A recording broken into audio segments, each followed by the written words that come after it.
Welcome to The Jump. I'm Rachel Nichols. Our senior NBA writer, Zach Lowe, is here. NBA champ Kendrick Perkins is going to be alongside soon. Chiney Ogwumike is going to be alongside soon.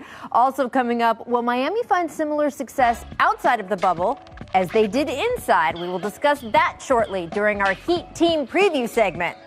But first... So general consensus in the NBA these days is that winning is an incredibly complex puzzle. The result of hundreds of factors coming together. Предлагает вам программу «Прыжке», в которой мы с вами обозреваем все самые важные новости Национальной баскетбольной ассоциации. Как вы знаете, уже вовсю проходят матчи предсезонного цикла. Совсем скоро, менее чем через неделю, стартует регулярный чемпионат NBA. Так что достаточно много интересных новостей, поводов для того, чтобы обсудить. И самая горячая тема в плане переходов или пока еще не состоявшихся переходов, это, конечно, все-таки как разрешится ситуация с Джеймсом Харденом. Пока еще игроком команды Хьюстон Рокетс. После того, как Янис Адетокумпо связал свою спортивную судьбу со своей нынешней командой Милуоки Бакс. That the attention of the entire NBA is now shifting back to Houston and disgruntled superstar James Harden. You can have an opinion on whether you like Harden's style of play or not. Что касается Хардена, то уже всем понятно, что Джеймс Харден не хочет больше играть в составе команды Хьюстон Рокетс и требует обмена. Но вот когда этот обмен состоится, пока вопрос открытый. И, как считают многие, каждый следующий день промедления он не идет на пользу ни команде, ни самому Джеймсу Хардену. Хотя, как некоторые считают, больше здесь проигрывает клуб. Хьюстон Рокетс накануне играли против Сан-Антонио Спёрс. На своей площадке они одержали победу со счетом 112-98. Джеймс Харден вышел в стартовой пятерке, провел на площадке 21 минуту, набрал 12 очков.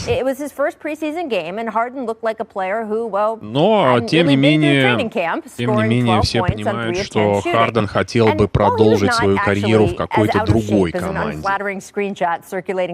В частности, называлась Филадельфия, Бруклин, может быть, какие-то другие коллективы, но точно не команда Хьюстон Рокетс. Давайте посмотрим, как Харден играл как раз в матче против Сан-Антонио Спёрс. Он забил с игры из 10 всего лишь 3 раза.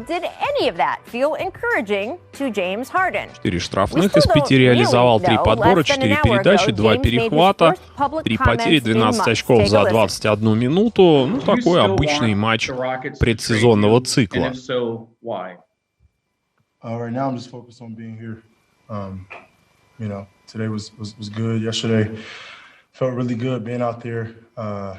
First time since the bubble. Haven't really had an opportunity to do a lot of 5-on-5 work. James, what was the point that you were trying to get across when you went to Atlanta and Vegas when training camp was starting? I was just training. What were you training for? Started the NBA season. How did going to Atlanta and Vegas help you there when the Rockets were starting training camp in Houston? Just my personal trainers. James, you obviously had a close relationship with Daryl for all those years, and I think you had a lot of trust in him.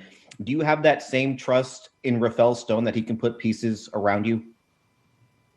We haven't had a conversation, so. Haven't had a conversation. Вот такое вот интервью Джеймса Хардена. Забавные вопросы по поводу того, что он делал в Лас-Вегасе, вместо того, чтобы присоединиться к тренировочному лагерю команды Хьюстон Рокетс, тренировался. Вот что он там делал. К чему готовился уже к старту сезона. И, естественно, в такой ситуации Харден говорит о том, что пока обмен не состоялся, он фокусируется на том, что происходит сейчас с ним в команде Хьюстон Рокетс. But, you know, again, Houston has time on its side. He has 2 years left, plus a player option, and it's a big player option in the third year. They don't have to rush. Да, но вот интересное мнение. Я изначально сказал о том, что вроде как чем дольше вот эта история длится, тем хуже выглядит именно команда Хьюстон Рокетс. Но вот другое мнение. Зак Лоу говорит о том, что наоборот. Наоборот, в этой ситуации как раз преимущество такого рычага, скажем так, оно за клубом. И что чем дольше эта история длится, тем больше проигрывает игрок. Сколько людей, столько и мнений. Это никого не удивляет, но действительно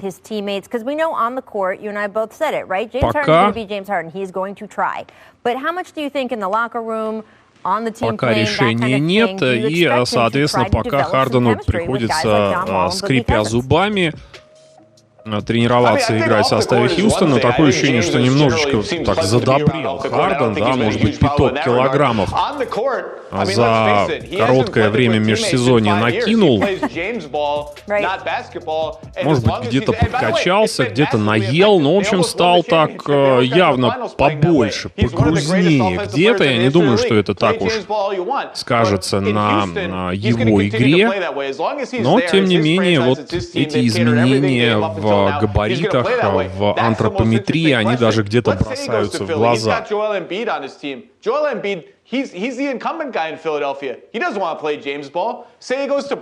Ну, соответственно, для Хардена игра против Сан-Антонио Спёрс — это был дебютный матч в предсезонном цикле, еще раз 21 минута, 12 набранных очков.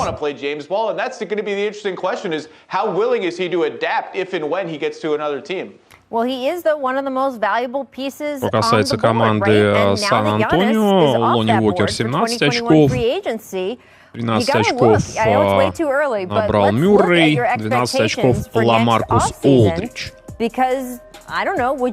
Люди, которые могут получить статус свободного агента в 2021 году, если не переподпишут, не изменят свои действующие контракты. Среди них Демаркус Дерозан. Интересно, что он-то как раз мог стать свободным агентом и в этом году, но все-таки было решено, что Дерозан как минимум еще один год сыграет в составе Сан-Антонио Спёрс. Подпишет ли, продлит ли свой контракт Руди Гобер с командой Юта Джаз? Такой вот актуальный вопрос. Кавай Леннард, Крис Пол, Блейк Гриффин, Виктор Оладипо, Майк Конли, Майк Лаури, Демар Дерозан, Дрю Холидей и Андре Драмон. Интересные игроки на самом деле. And I look at the strengths and weaknesses of my particular roster, I actually would rather have Rudy Gobert join that team with KD and Kyrie than James Harden, another guy who needs the ball in his hands. Так что будет интересно посмотреть, какие изменения будут происходить. Опять же, эти дела могут быть закрыты по ходу сезона, да, там переподписан контракт, и, соответственно, уже игрок, какой-нибудь игрок из этого списка может выбыть из этого списка и быть уверенным в своем будущем. Of course, it's part of the equation, but things change all the time. Things change every day in the NBA. You get James Harden in the door, your situation changes, your flexibility changes. I like Jared Allen. Ну пока рано пока говорить о свободных агентах в межсезонье 2021 года. Давайте все-таки проведем сезон 2021 после короткой паузы. Команды будут играть на своих аренах. Некоторые из них надеются, что по ходу сезона можно будет запускать зрителей на трибуны хотя бы в каком-нибудь формате, в каком-то количестве, и о свободных агентах 2021 года, конечно, будем говорить чуть-чуть попозже. My assumption all along has been it's been very quiet. Utah keeps things. I mean, heck, they sold the team and it didn't get out. They keep things very quiet there. But my assumption all along has been the two sides will come to some sort of compromise between his number now and the Supermax. And yeah, that's a big deal. That's a big pill to swallow for Utah, but they're clearly in win now mode. You know, some people looked at, they signed Derek Favors, they drafted a center. Are they trying to sort of hedge against Gobert asking for too much money, not being able to come to a deal? I think there might be a little something to that, but I still think they'll come to an agreement. All right, Zach, now that we've finished our NBA nerd talk on contracts and supermaxes and roster construction, I do want to bring Kendrick Perkins back in. Perk, welcome. Glad that your TV camera worked. Hey, this is the thing of broadcasting from home, guys. We're all working on it as we go here. Харденовской бородой присоединяется к ведущим этого эфира. Ну, видимо, Перкинс свое экспертное мнение сейчас выскажет по поводу ситуации с Джеймсом Харденом. His trade request, did not get into his sojourns to Atlanta, to Las Vegas, and basically just, there's a little bit of, I'm just here not to get fined. Well, I think, you know, a lot of what's going on right now in Houston, James Harden has to take a lot of blame for it, for his unprofessionalism, Rachel. And now he's stuck like Chuck. And I'm not saying for the long haul, but I strongly believe that the Rockets are not going to trade him anytime soon. Да, но вот мнение Кендрика Перкинса заключается в том, что, по его мнению, Рокетс не будут продавать в ближайшее время Джеймса Хардена. И вся вот эта вот катавасия с холдаутом, с поздним приездом в тренировочный лагерь, она явно не на пользу идет самому игроку. Вот такое мнение от Зека Лоа мы с вами также слышали. Хотя, опять же, повторю, есть все-таки и противоположные точки зрения по поводу того, что наоборот, чем дольше эта история в худшем свете, скажем так, выставляется сам коллектив, сама франшиза Хьюстон Рокетс.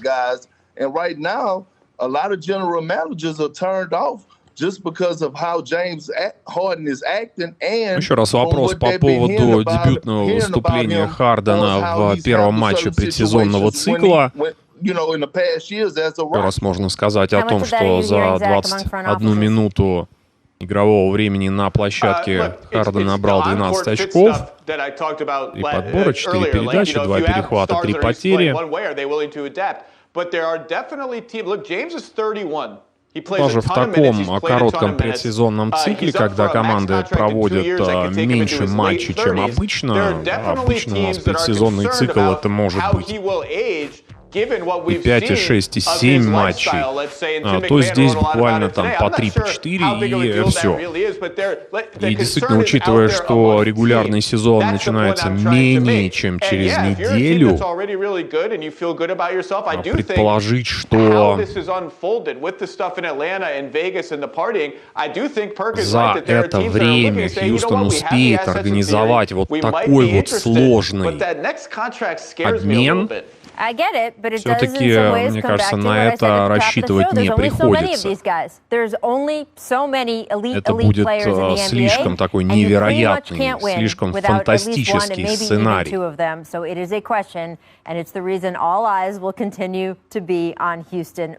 The long term and the short term, it looks like. All right, we got Perk. We're going to get Chiney up in a little bit. Coming up, we're going to talk about Steph dropping 29 points last night in his second preseason appearance. После паузы мы продолжим нашу программу и поговорим о форме, в которой Стеф Карри играет в баскетбол в предсезонном цикле этого года. После небольшой паузы продолжим.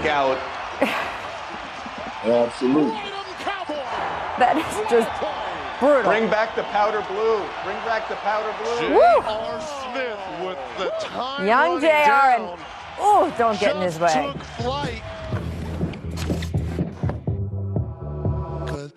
It's a make-or-miss league, and that's coming from the limousine riding, jet flying, Rolex wearing, diamond ring wearing, kiss stealing, wheeling dealing, son of a gun, Ric Flair. Woo! Woo! I'm still not over it. I had so much fun yesterday. Miss Russ, продолжаем нашу программу. Итак, давайте поговорим о том, в какой прекрасной форме находится Стеф Карри. Да, он провел 28 минут в предсезонном матче против Сакраменто Кингс. Набрал 29 очков за 28 минут на площадке. Забил, получается, с игры из 21 броска 11 было попаданий. Из 13 трехочковых 5 точных бросков. 4 подбора, 4 передачи, 3 перехвата, 1 блокшот даже есть у Стефа Карри. Вот это, конечно, да. Я, конечно, большой потерей для Golden State Warriors является очередная травма Клея Томпсона. Смотрим концовку этого матча. Получилось очень интересно. И вот такой вот базер-битер приносит победу команде Сакраменто Кингс на последних секундах этой встречи. Да, это Кайл Гай. Это парень, который в Вирджинии, мы помним, творил чудеса. Помог команде выиграть чемпионат NCAA 2 года тому назад. И Вирджиния, учитывая, что прошлогодний чемпионат не был доигран, Вирджиния Кавалерс — это, по сути, действующий чемпион. Как вам новая прическа Демара Дерозана, одного из лидеров команды Сан-Антонио Спёрс? Распустил, да, расплел свои косички Демар Дерозан, и получился вот такой вот взрыв на макаронной фабрике. Ну, главное, чтобы в глаза волосы не лезли. А так-то как раз прическа очень даже такая стильная. Под old school, назовем ее так. There you go. All right, guys, we are just 6 days away from the start of the season, and Демар Дерозан провел 19 минут на площадке в игре против Хьюстона. Набрал 7 очков, 3 передачи, всего 1 потеря. It is time for previously on the Miami Heat. So how far can the Miami Heat go down here? We can win this. You think you can win the whole thing? Новости из стана действующего чемпиона Восточной конференции команды Miami Heat. Speaking for myself, I don't give a damn what anybody says. He's just instilling confidence in these players, and these players are giving him even more of a confidence. A number 5 going to the conference finals. People were expecting to have strange things happen, and this is pretty strange. They like being in the bubble.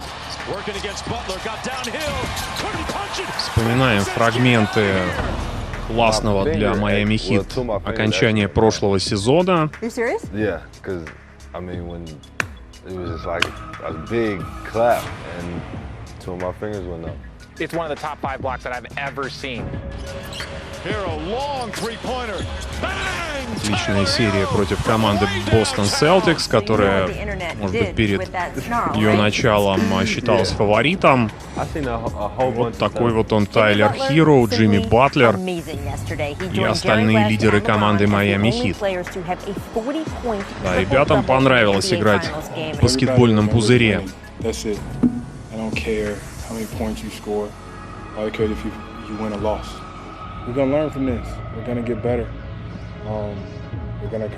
Мы извлечем ошибки из нашего поражения в финальной серии, говорит Джимми Батлер, и станем играть еще лучше.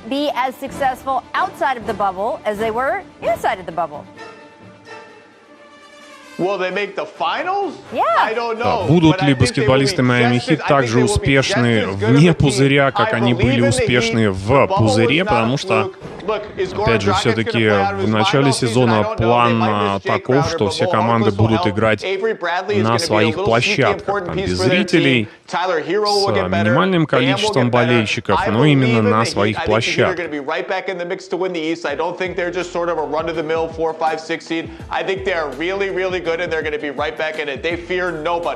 Well, Rachel and Zach, y'all know how I feel about them goons from Dade County, and I was rocking with them last season. Yep. But the fact of the matter is that the East have gotten better. Настолько ли команда Майами Хит первый номер на Востоке в преддверии начала сезона? Это, конечно, вопрос спорный, но тем не менее то, что это одна из лучших команд, вне всяких сомнений, такое утверждение сделать можно и нужно. Perk, the people of my native D.C. area thank you because do not sleep on the Washington Wizards is just not a sentence. С другой стороны, и соперники будут немного по-другому относиться, потому что давайте говорить о том, что Майами Хит — это не только команда, которая проиграла в финальной серии, но это команда, которая является действующим чемпионом Восточной конференции. И Милуоки, и Бостон, и другие команды, они, конечно, будут особенно стараться именно в матчах против команды Майами Хит. Так,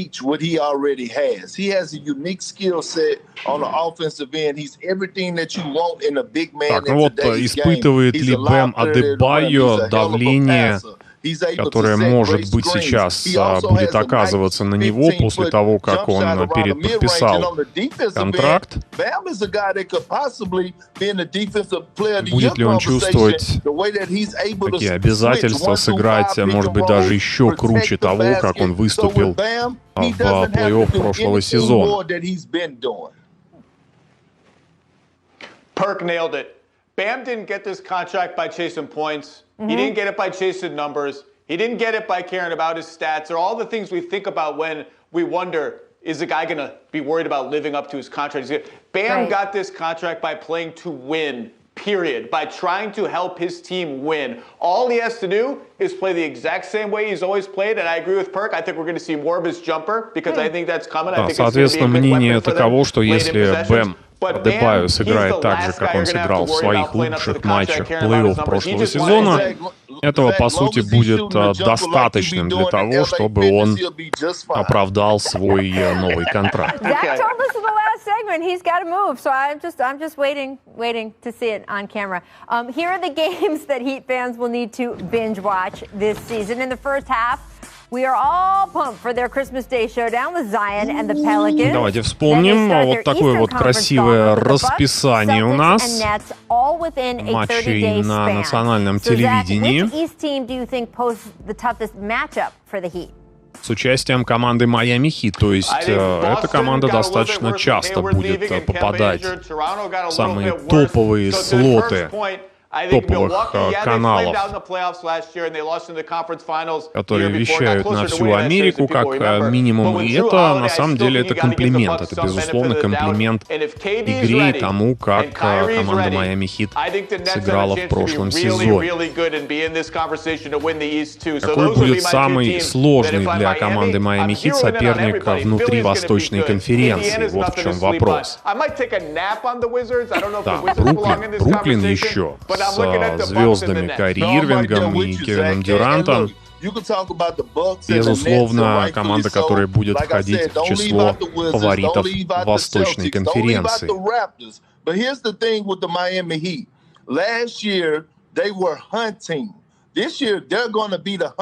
Да, ну вот Перкинс говорит о том, что в прошлом сезоне Майами Хит сами охотились, а в этом сезоне охотиться будут за ними, как за действующим чемпионом Восточной конференции. И это где-то, конечно, изменит расклад подобных принципиальных матчей внутри Восточной конференции, как Майами-Бостон, Майами-Милуоки, Майами-Бруклин. And when those restrictions are lifted, nobody's getting their 8 hours of rest before they play the Heat. I get what you're saying, but I've seen it for too long. Finally, it's spoiler alert time. Caesars William Hill gives Miami the 4th best odds of winning. So, Perk, what are your predictions for the Heat this season? Where Да, are you? и, соответственно, шансы на победу на Востоке оцениваются вот таким вот образом. То есть фаворит все равно Милуоки, а чуть дальше Бруклин, а вот команды второго эшелона, скажем так, это Бостон и Майами. То есть вот по этим раскладам, по этим прогнозам, Майами Хит — это всего лишь 4-я команда в Восточной конференции. И я думаю, этих ребят это вполне устраивает, то, что их где-то опять недооценивают.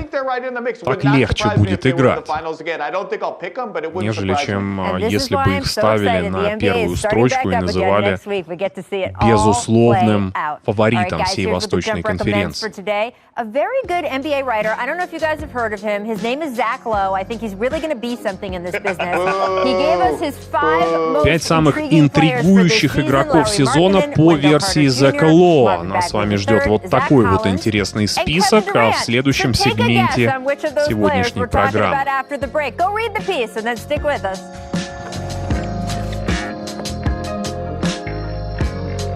We're going to have the Warriors and Kings from the Golden One Center in Sacramento tomorrow, 9 Eastern, 6 Pacific on ESPN, Deportes, and the app. Welcome back to The Jump. I'm Rachel Nichols, still here with Kendrick Perkins, Zach Lowe. Следующая игра Сакраменто Кингс против Голден Стейт Warriors. Да, вот такие спаренные матчи мы с вами увидим в этом сезоне и не только в Национальной баскетбольной ассоциации, и в других лигах. Это на самом деле достаточно разумный способ составить календарь. Возвращаемся к теме Джеймса Хардена. Впечатление о его первом матче в предсезонном цикле. Все-таки, что называется, бородача вынудили приехать из Лас-Вегаса, выйти на площадку в составе Хьюстон Рокетс. В игре против Сан-Антонио Спёрс Джеймс Харден провел на площадке 21 минуту, набрал 12 очков. Так, следующая тема — реалистичные ожидания от игры Кевина Дюранта. Вот такой вот вопрос на $1 миллион. Действительно, Дюрант, который недавно выступал, разоткровенничался, сказал, что чуть ли не заново ему приходилось учиться, ну, если не ходить, то уж точно бегать и высоко прыгать. Травма была нешуточная, травма серьезная. Очень большая пауза. И каким мы увидим Кевина Дюранта в этом сезоне после такого огромного перерыва? Пока сказать на самом деле не то, чтобы очень легко. Here's the thing. I feel like Kevin Durant is going to finish in the MVP conversation. Для этого, конечно, нужно видеть, как он тренируется, как он двигается, как он прыгает. Насколько, я не знаю, высоко выпрыгивает во время броска по кольцу. Нужно видеть динамику. KD came back with it on his mind, and he's ready to address the NBA like the numbers on the house. По этим эпизодам как раз все очень даже неплохо.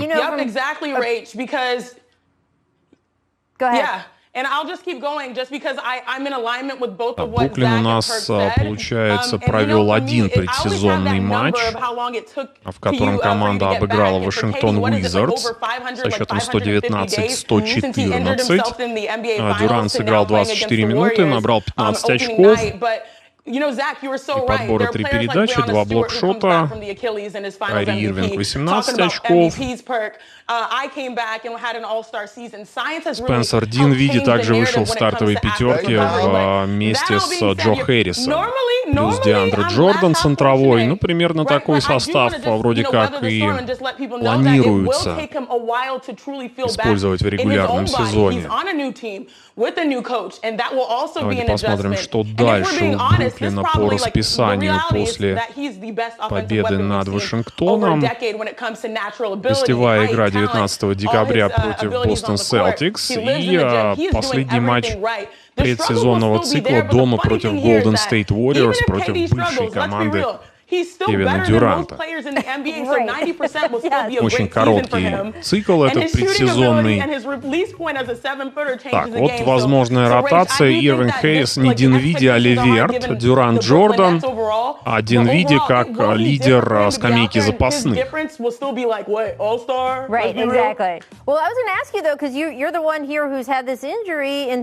Учитывая то, что с постоянными травмами того же Кайри Ирвинга, Спенсер Динвиди очень стал хорошим современным защитником стартовой пятерки в прошлых 2 сезонах. Для него, конечно, это понижение градуса, что называется, но в целом для команды иметь такого лидера скамейки запасных, как Спенсер Динвиди, это может быть даже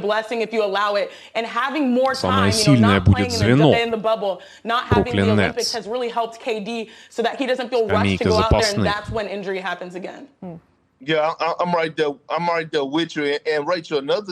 Но что касается, опять же, ожиданий по поводу игры Кевина Дюранта, я думаю, что здесь вполне реалистично ожидать то, что он будет на хорошем уровне играть. Может быть, не так, как он это делал в своих абсолютно лучших сезонах.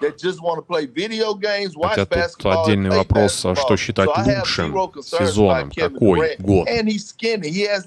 Кевина Дюранта, когда он был важнейшей, но все же частью команды Golden State Warriors, либо когда он делал в одиночку дела в OKC. Хотя там у него, конечно, тоже звездные помощники были. Вестбрук и ранее Харден. Если Дюрант, а я уверен, что он как раз чувствует себя хорошо, полностью, да, травма осталась в прошлом, ниже определенного уровня такой игрок выступать не будет, это однозначно. Да, интересная тема у нас далее. Будущее Грега Поповича с командой Сан-Антонио Спёрс. Вот это будет очень интересно обсудить и послушать мнение ведущих. The records are the last thing you're thinking about now, but now you are one away from Pat. Can you give us your thoughts on just historically where you are right now? It really makes you appreciate each game. Let's work it. Here you go.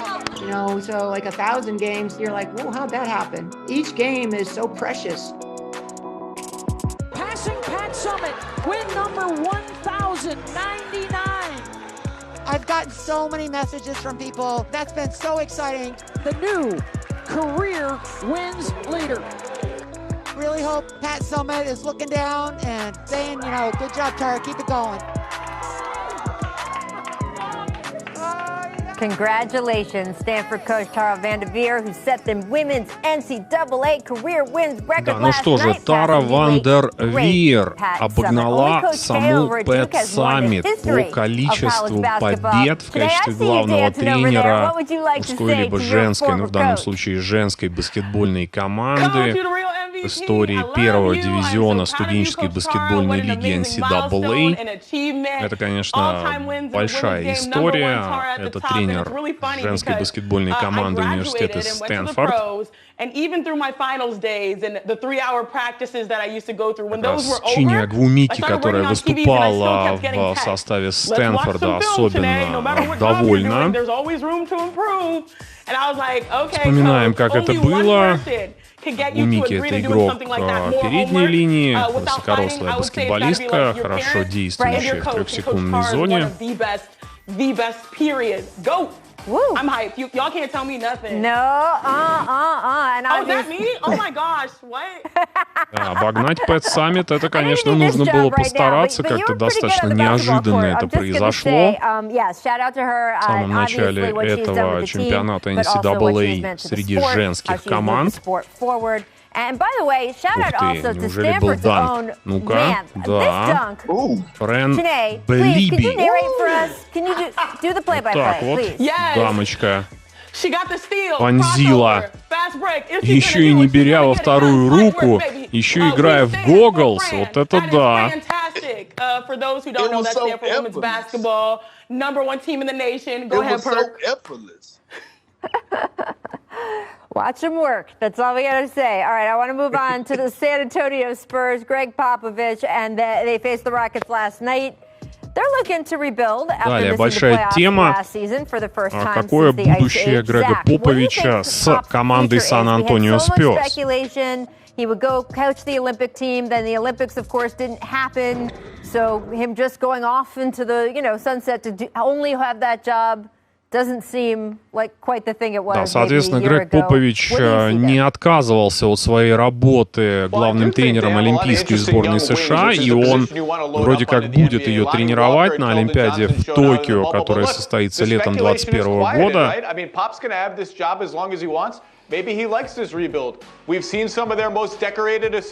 Понятно, что Попович в любой момент может уйти на спортивную пенсию, никто ему слова не скажет, но такое ощущение, вот Зак Лоу высказывает мнение насчет того, что Попу нравится и в таком амплуа работать, как тренеру, который развивает молодежь. Дон Нельсон до сих пор лидер по общему количеству побед, но на самом деле это так себе показатель величия тренеров, да, потому что Дон Нельсон, он тренировал миллион лет самые разные команды, будучи таким сумасшедшим баскетбольным профессором. И выиграл много, проиграл много, а в плей-офф, по сути, ничего-то и не показал. С 96-го года Попович бессменный главный тренер Спёрс, 5 титулов чемпиона, 22 раза подряд команда выходила в плей-офф, третий по общему количеству побед после Ленни Уилкинса и Дона Нелсона, и трижды признавался лучшим тренером чемпионата. В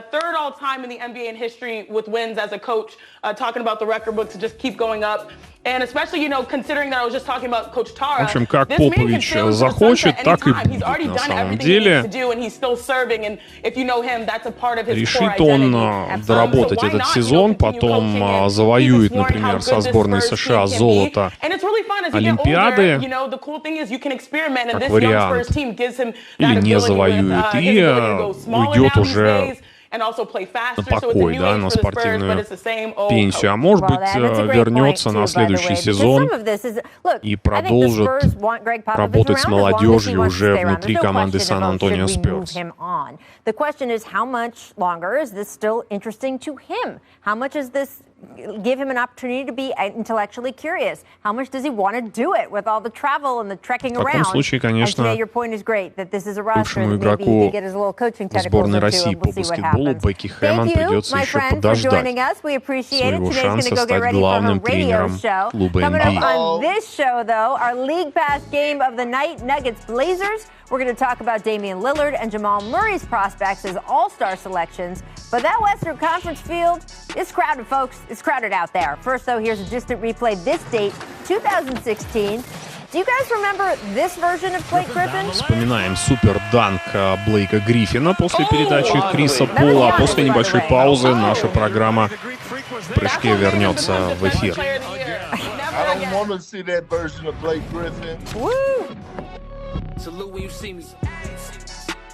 The NBA on ESPN tips off 1 week from today with Luka and the Mavs taking on CP3 and the Suns. I want to see that game. Woo! All right, it's crunch time here on The Jump. LeBron and Anthony Davis expected to make their preseason debut tonight against the Suns. Zach, how much burn do you expect them to get? Леброн и Энтони Дэвис должны дебютировать в матче предсезонного цикла в составе команды Лос-Анджелес Лейкерс, пропустив Первые две игры, которые Лейкерс провели без них. Этой ночью Лейкерс играют против команды Феникс Санс. И, соответственно, мы увидим Леброна и Энтони Дэвиса впервые с финальной серии прошлого сезона. There are 4 games on the slate for tonight. We just mentioned Lakers, Suns, Knicks, Cavs, and Bulls, Thunder were also considered, but our staff going with Blazers, Nuggets, Damian Lillard versus Jamal Murray. Помимо игры Феникс Лейкерс, у нас Нью-Йорк Никс, Кливленд Кавальерс, Оклахома Сити Тандер, Чикаго Буллс, Денвер Наггетс, Портленд Трейл Блейзерс. А если кто еще не видел, обратите внимание на обе Топина, новичка команды Нью-Йорк Никс, бывшего лидера студенческой команды Дейтон Флайерс. Еще тот летун, очень крутой форвард, играющий с одной стороны в современный баскетбол, с другой стороны где-то даже в олдскульный спиной к кольцу. Крутые защитники западной конференции. Их действительно хватает. И пока в этом списке и Джеймс Харден, да, который пока, во всяком случае, в одну из команд Восточной конференции Филадельфию либо в Бруклин не перешел. Джамал Мюррей с Николой Йокичем будут делать вещи в составе Денвер Наггетс. В общем, по всем параметрам сезон предстоит очень даже интересный. Донован Митчелл, Лука Дончич, Джа Морант, Лианджело Рассел, Девин Букер. Is a really good guard who doesn't make the All-Star team. So until I see Jamal Murray close that gap a little bit, есть на кого посмотреть. I think in the West, like Devin Booker hasn't made it yet. I think he might make it for the first time this year. Можно было бы, наверное, и Леброна Джеймса сюда добавить, учитывая, что он играет на позиции первого номера, хотя, конечно, он играет на позиции любого номера. I'd love to say, oh yeah, he's an all-star. He's an all-star caliber player, but you can only vote for so many slots, right? So I tell people every year there are 12 slots. Everyone gets upset about guys that get left off. It's a harder question to answer. Okay, who do you take out of the first 12? Да, вот здесь вопрос. Должен ли он находиться в этом списке? Хотя вот Крис Пол, перешедший в Феникс, образует очень интересную пару с Девином Букером. По-прежнему молодой, очень талантливый Букер. И на позиции второго номера, и на позиции первого ветеран Крис Пол. Это может быть очень интересное сочетание. That's right. Charlotte Hornets announced Gordon Hayward sustained a fracture on a finger in his right hand. No word on how long he will be out. Последняя рубрика под сирену или с сиреной. Of course, this is extra relevant because the Hornets just gave Gordon a $120 million contract over the next 4 years, and of course, he does have an injury history recently, so we'll keep an eye on that. На этом все. Вы смотрели в прыжке. Thank you guys for joining me. We'll be back on your television tomorrow, same time, same place. See you then.